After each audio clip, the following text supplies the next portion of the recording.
Hello friends, welcome to our YouTube channel. Friends, in this video I am gonna tell you about how to fix Bluetooth problem in your Samsung smartphone. So let's start the video.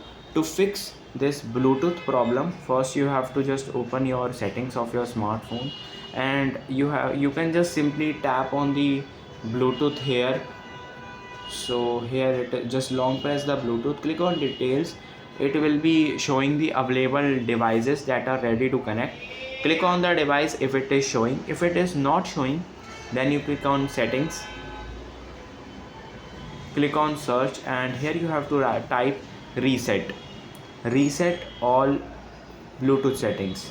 So you can just tap on here, click on reset, and you can see Bluetooth settings has been reset successfully, and now your problem will be solved.